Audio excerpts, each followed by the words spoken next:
My name is Nora Ellis, and everyone mocked me for buying an abandoned motel. What they didn't know was, one person believed in me. And they were the reason I built an empire. It all started in Asheville, North Carolina, at a family barbecue in my parents' backyard, the Blue Ridge Mountains looming in the distance. The air smelled of grilled corn and pine, but the mood was sour for me. I was 29, freshly divorced, and according to my family, a walking disaster. They weren't wrong about the rough patch. My ex had left me with a pile of debt and a bruised ego. But when I stood up to share my news, I thought they'd at least hear me out. I bought the old Starlight Motel on Route 70, I said, trying to sound confident. It's run down, but I'm going to fix it up. The laughter came fast and sharp. My brother, Derek, nearly choked on his beer. That dump? Nora, it's been boarded up since the 90s. You're throwing your money away. My mom shook her head, her voice dripping with pity. Sweetie, you're not cut out for this. Why not go back to your office job? My cousin Lila, who ran a fancy B&B downtown, smirked. A motel? Really? That's a step down even for you. I forced a smile, my cheeks burning, and sat back down. They moved on to toasting Lila's latest TripAdvisor award, while I stared at my plate, the weight of their words sinking in. The Starlight Motel was a wreck. Peeling paint, broken windows, and a neon sign that flickered like it was begging to be put out of its misery. I'd bought it at auction for $80,000, nearly all my savings, because I saw something no one else did. Potential. Asheville was booming with tourists, artists, and hipsters, all looking for unique places to stay. I wasn't planning to run a seedy roadside motel. I wanted to turn it into a boutique retreat, vintage charm with modern flair. But my family didn't see that. They saw a crumbling building and a sister who'd never measure up. That night, I drove to the motel, my old pickup rattling along Route 70. The lot was overgrown with weeds, the office door hanging off its hinges. I sat on the hood of my truck, staring at the wreckage, wondering if I'd made the biggest mistake of my life. Then I got a text from Jasper Reed, my old high school art teacher. He was in his 60s now, retired, but we'd stayed in touch. Heard about the motel, he wrote. Come by tomorrow. I've got something for you. Jasper was the only person who'd ever believed in me back when I was a kid sketching designs in his class instead of studying. I didn't know what he had in mind, but his words lit a spark in me. The next morning, I met Jasper at his cabin outside town. His walls were covered in my old sketches, dreamy hotel designs I'd drawn as a teenager. Nora, he said, handing me a coffee, this motel's your canvas. Don't listen to your family. You've got vision. He pulled out a folder of contacts, local contractors, artists, and a grant program for historic renovations. I'm investing in you, he said, sliding me a check for $10,000. It's not much, but it's a start. I stared at the check, tears stinging my eyes. Why me? I asked. He smiled. Because you're the only one crazy enough to see what this place could be. I had to work. I used Jasper's contacts to hire a small crew, 2 contractors and a plumber, all willing to work for deferred pay if the motel turned a profit. We gutted the Starlight's 12 rooms, keeping the retro bones but adding modern touches like eco-friendly fixtures and local art. I spent my days covered in dust, hauling debris, and my nights designing a website and pitching to Asheville's tourism board. My family didn't call, didn't visit. They'd written me off just like they always had. But Jasper stopped by every week, bringing coffee and ideas, reminding me I wasn't alone. By month 4, we'd renovated 3 rooms and opened them as a soft launch. I posted on Instagram, calling the Starlight a retro chic retreat. To my shock, we booked out for a month straight. Tourists loved the vibe. A local blogger called it Asheville's hidden gem. I used the revenue to renovate more rooms, hire a part-time manager, and apply for Jasper's grant. But I wasn't just fixing a motel. I was building something bigger, something my family would never see coming. Hey Revenge Tempest fans. Can you feel Nora's hustle? She's turning a dump into a dream with one person's belief. Want to know who's at the ribbon cutting? Hit that subscribe button and join our crew. Drop a comment and let us know where you're watching from. But that one person changed everything, Part 2. 8 months after I bought the crumbling Starlight Motel on Route 70 in Asheville, North Carolina, it was starting to look like something out of my teenage sketches. The neon sign glowed steadily now, the rooms boasted hardwood floors and local art, and our bookings were climbing. My small team, 2 contractors, a plumber, and a part-time manager named Sam, worked tirelessly alongside me. Jasper Reed, my old art teacher, still dropped by weekly, his pickup truck rattling into the lot with coffee and encouragement. "You're making magic, Nora," he'd say, eyeing the retro-chic lobby we just finished. But my family? They hadn't set foot near the Starlight. They were too busy gossiping. I heard the whispers through my cousin Lila's social media. She'd posted a snarky comment on Instagram. "Some people think a rundown motel is a business. Good luck with that." My brother Derek chimed in with a laughing emoji. My mom called once not to check on me, but to ask if I'd given up on that silly project yet. I didn't bother correcting them. Let them talk. I was too busy turning their mockery into my victory. The Starlight's soft launch had been a hit. Our first 3 rooms stayed booked, drawing tourists who loved the mix of vintage vibes and modern amenities. A travel influencer with 50,000 followers stayed for a weekend and posted a glowing review, calling us Asheville's best-kept secret. That post brought a flood of reservations, enough to fund renovations for 6 more rooms. I poured every cent back into the motel. New plumbing, custom furniture, even a small cafe in the lobby serving local coffee. But I wasn't stopping at one motel. I had a bigger vision. A chain of boutique retreats across the Southeast, each with its own unique story. Jasper's grant came through at the perfect time. A $50,000 award from a historic preservation fund. It let us finish the remaining rooms and start marketing to bigger clients, like Asheville's tourism board. I pitched the Starlight as a flagship for their Visit Asheville campaign, and they bit. They booked our entire motel for a weekend festival, paying upfront. That cash flow let me hire 2 more staff. A chef for the cafe and a marketing assistant named Riley. Riley was a local college kid with a knack for social media, and she turned our Instagram into a showcase of cozy rooms and glowing guest reviews. But success brought attention, and not all of it was good. One evening, as I was locking up the office, my cousin Lila pulled into the lot in her shiny SUV. She stepped out, her designer sunglasses glinting, and looked around like she'd walked into a landfill. "Nora, this is cute," she said, her voice dripping with condescension. "But you know this isn't sustainable, right? Tourists will get bored of your little project." I crossed my arms, leaning against the doorframe. "They don't seem bored, Lila. We're booked through next month." She smirked. "Enjoy it while it lasts. My B&B's getting a second location. Real businesses grow, Nora." She drove off, leaving me fuming but focused. That night I got a call from Jasper. "Nora, I've got a friend who wants to meet you," he said. "Elena Torres runs a hospitality group in Charlotte. She's looking to invest in unique properties." I nearly dropped my phone. Elena Torres was a legend in the Southeast. Her company, Torres Ventures, owned a dozen high-end hotels. If I could get her on board, the Starlight could be the start of something massive. We set a meeting for the next week at the motel. I spent days preparing, polishing our pitch deck, updating financials, and dreaming bigger than I ever had. Elena arrived on a crisp morning, her presence commanding but warm. She toured the motel, running her hand along the polished check-in counter, nodding at the local art on the walls. "This place has soul," she said. "But why a motel, Nora? Why not sell and start something safer?" I took a deep breath. Because this motel was my chance to prove I'm not what my family thinks. I'm building a brand, not just a building. Elena smiled, her eyes sharp.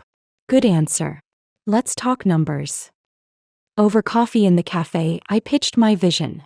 A chain of Starlight retreats, each blending local history with modern comfort. Elena listened, jotting notes. "Your numbers are solid," she said. "But you're thinking small. Why stop at the Southeast? I can get you investors for a national rollout." My heart skipped. A national chain? It was more than I dared to dream. "There's one catch," she added. "I want to see you scale first. Buy another property, prove you can replicate this." I nodded, my mind racing.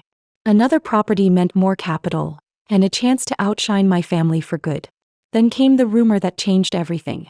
Riley overheard it at a local business mixer. Lila's B&B chain was struggling. Her second location was bleeding money, and she was looking to sell it to cover debts. I stared at Riley across my desk, a plan forming. "Lila's B&B?"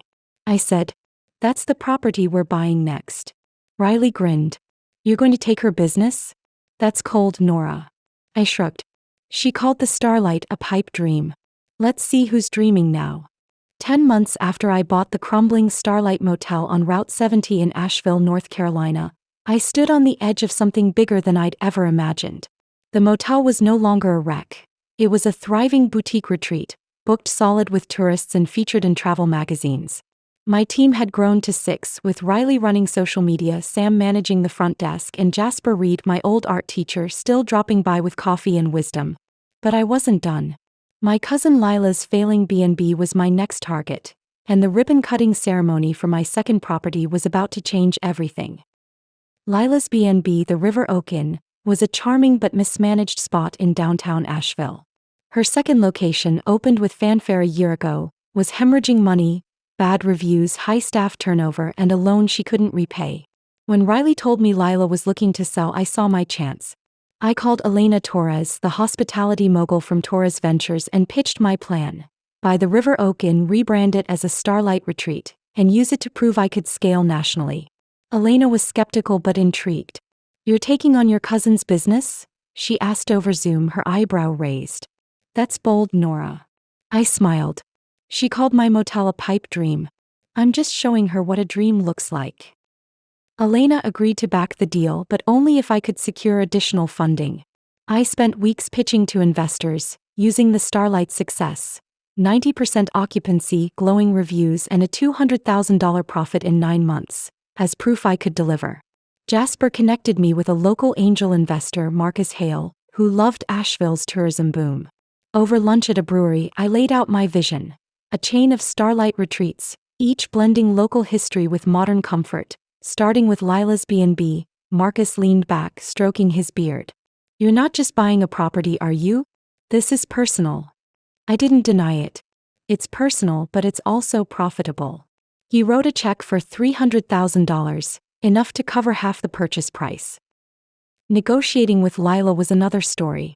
I sent the offer through a lawyer, keeping my name off the paperwork. When she realized it was me, she called, her voice sharp. "Nora, you're trying to buy my B&B? This is low even for you." Kept my tone calm. "You're drowning in debt, Lila. I'm offering you a way out." She laughed, bitter. "You think you're better than me because you fixed up a dump? My brand's worth more than your motel." I didn't argue. The numbers didn't lie. Her B&B was valued at $600,000, but her debts were pushing her to accept my $500,000 offer. A week later, she signed, probably thinking she'd outsmarted me. She didn't know I was just getting started. The acquisition was a grind. We closed the River Oak Inn for 2 months to renovate. New paint, eco-friendly fixtures, and a mural by a local artist in the lobby. I rebranded it as Starlight Retreat Downtown, keeping the vintage charm but adding the sleek touches that had made the original Starlight a hit. Riley's social media campaign teased the relaunch, building buzz with hashtags like #StarlightComeback and #AshevilleVibes. Bookings poured in before we even opened. But the real test was the ribbon-cutting ceremony, set for a sunny Saturday in May. I invited the whole family, knowing they'd come expecting to gloat. The morning of the ceremony, I stood outside the new Starlight Retreat downtown, the Blue Ridge Mountains framing the scene. A crowd of locals, tourists, and media gathered, cameras flashing as Riley handed out branded coffee mugs. Jasper was there, beaming like a proud dad. Elena Torres flew in from Charlotte, her presence drawing whispers from the crowd. My team had outdone themselves. The B&B gleamed with fresh paint, fairy lights, and a new neon sign that read, "Starlight Retreat." I wore a tailored green dress, my nerves steady but electric. This was my moment. My family arrived late, pulling up in Derek's flashy convertible. My mom, dad, Derek, and Lila stepped out, their faces a mix of curiosity and disdain. Lila's eyes narrowed as she saw the crowd. "This is your big reveal?" she said, her voice dripping with sarcasm. "Buying my failure doesn't make you a success, Nora." I smiled, gesturing to the podium. "Let's find out." I stepped up to the microphone, the crowd quieting. "Welcome to the Starlight Retreat downtown," I said, my voice clear. "A year ago, I bought a crumbling motel on Route 70. People called it a pipe dream. Today, that motel's a success, and this B&B is the next step in a national chain." The crowd clapped, but my family stood frozen. I went on, detailing our numbers. $500,000 in revenue, 20% growth month over month, and a partnership with Torres Ventures for expansion. Elena took the stage, praising my vision. Nora Ellis isn't just building hotels, she said. She's building a legacy. The crowd roared, but my eyes were on Lila. Her face was pale, her smirk gone. Then came the ribbon cutting. I'd saved the surprise for last. Jasper joined me at the ribbon, holding the oversized scissors. Nora, he said loud enough for the crowd to hear, this is your moment. But it's also mine. You're the daughter I never had, and I'm proud to stand here with you. My throat tightened as I cut the ribbon, the crowd cheering. My family stood at the edge, silent. Derek whispered something to Lila, who looked like she might cry. My mom tried to approach me after, her voice soft. Nora, we didn't know, we're proud of you. I looked at her, my smile polite but firm. You didn't need to know, Mom. I did. The ceremony ended with music and drinks in the B&B's courtyard, guests raving about the vibe. Elena pulled me aside, her eyes gleaming. You got the green light, Nora. Torres Ventures is in. $2 million to open 3 more Starlights next year. I nodded, my heart pounding. A national chain was no longer a dream. It was happening. Jasper hugged me, whispering, you showed them, kid. I hugged him back, tears in my eyes. He was the one person who'd believed in me when no one else did, and now we stood at the center of my empire. My family left without saying goodbye. Lila called a week later, her voice shaky. Nora, I underestimated you. I'm sorry. I let the silence stretch. You didn't just underestimate me, Lila. You laughed. You told me I'd fail. She stammered, but I cut her off. I don't need your apology. I've got my own legacy now. I hung up, feeling lighter than I had in years. My parents tried to reconnect, inviting me to dinner, but I declined. I'd spent too long chasing their approval. I didn't need it anymore. A year later, I stood in the lobby of the third Starlight retreat, this one in Charleston. My team had grown to 30, and we were planning locations in Nashville and Atlanta. The original Starlight Motel was still our flagship, its neon sign a beacon for dreamers like me. I wasn't the woman they'd laughed at anymore. I was the woman who turned a crumbling motel into an empire, with one person's belief lighting the way. Success wasn't about proving them wrong. My family, Lila, all of them. It was about proving Jasper right. He saw something in me when I was just a kid with sketches, and he never stopped believing. At that ribbon cutting, when the crowd cheered and my family stood silent, I didn't just win. I became unstoppable. Hey, Revenge Tempest fans. Did Nora's epic comeback give you goosebumps? We're all about stories of triumph and justice here, so smash that subscribe button to join our squad. Drop a comment and tell us where you're watching from. Let's keep the revenge stories coming.